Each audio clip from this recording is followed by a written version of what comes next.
Thank you very much for being here this afternoon. My name's Nicole Morrissey O'Donnell, and I'm the Multnomah County Sheriff. Today, I'm here to provide an update on our ongoing efforts to locate and arrest 26-year-old Ty Anthony Sage. As you are aware, Ty Sage posted bail on Monday, September 22nd. That should not have happened. As a sheriff of Multnomah County, I am deeply committed to public safety, and it is unacceptable that this occurred. Again, this is a mistake, and we take full responsibility for that. I have spoken with the family of Logan and have pledged that we will keep them apprised of our investigation. I cannot imagine what they are feeling right now, reliving this incident. I want to reiterate that this individual should not have been released. Based on our preliminary review, our MCSO employees acted in good faith based on the information that they had at the time. The initial release order was signed on September 17th, which many of you have reviewed. It contained information that indicated that Sage's bail had been set to $5,000. We are taking this incident extremely seriously, and we are working with our law enforcement partners across the state to figure out where Sage went upon his release and where he is located now. It's important that if Sage hears this information, that he turn himself in. I know there are still questions about the specifics of how this could have happened, and I share our community's concern. We will get those answers in time, but our priority now is to find Sage. At my direction, we are conducting a review of the incident to have a full understanding of what occurred and to identify improvements that can be made in our communications with the courts and the sheriff's office. I recognize that the system has failed, and it's failed Logan's family and our community.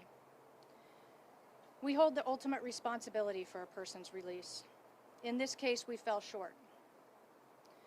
But we are committed to doing everything we can to restore community trust and confidence in our organization. We are holding ourselves accountable. Our employees will be part of this review and investigation to ensure that this does not happen again. Thank you, and I'm happy to take a few questions. This is the release form right here, and the box that says release denied is clearly marked. You pointed out the $5,000 bail. I would argue that that's a lot harder to actually see and notice than this clearly marked box. So it seems like a pretty obvious mistake there that was made, and it's a mistake that's putting lives in danger. But it sounds like you're putting that off on the courts rather than taking accountability. I am taking full responsibility for my organization and the mistake that occurred. We are in the process of completing a full investigation to ensure that we recognize and understand all of the gaps in this process in our communication. It is our responsibility, and we will work diligently to hold ourselves accountable and make sure that we provide updates along the way. Would you agree that this is a mistake that's putting lives at risk? I would agree that this mistake should not have happened. Based on what we know, the situation was an isolated incident, and I do not believe community is at risk at this point. In a situation like this, I don't know if some of the employees are not entitled to prove to the county, obviously, but just how does that, wouldn't that kind of be glaringly obviously like this is a murder suspect who's $5,000 bail? Again, we are completing a full investigation into this, and those employees that were involved in this incident will all be part of this process. Not at this point. Is it true the suspect had bail set down to zero and they didn't post any money at all? I do not have that information at this time. When did the office realize that a murder suspect was released? I was notified while I was out of town, and again, that is all part of this investigation to determine how long an individual posted bail and then was out on release. Again, we have multiple resources out in the field right now attempting to locate him and bring him back into custody. How soon after the office realized was the victim's family notified that the suspect was murdered? My understanding is the DA's office was in contact with victim's family first, and I was able to be in contact with Logan's family this morning. You say the community is not at risk, but what about the witnesses in this case?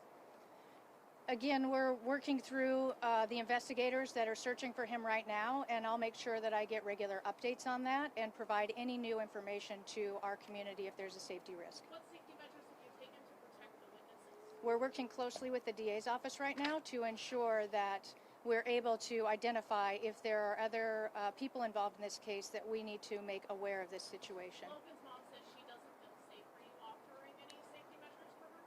I did talk to her this morning, and I will absolutely reach back out to her and make sure that if there's anything additional that we can do. I did give her a contact number for us, and making sure that I will continue to provide her updates, and if she had any concerns that she had a number to contact us as well. She told you she doesn't feel safe. Are you giving her patrols to her house or anything like that? At that point, we have not, I have not worked with my team to do that at this point.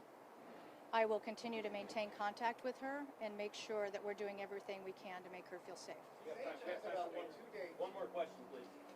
Sage has basically a 2-day jump ahead of you guys, correct? You think he's in the area? Or? This is all part of the investigation, and I'm not going to provide any information as to where our resources are. But again, we're working with our law enforcement resources to bring him back into custody as soon as possible.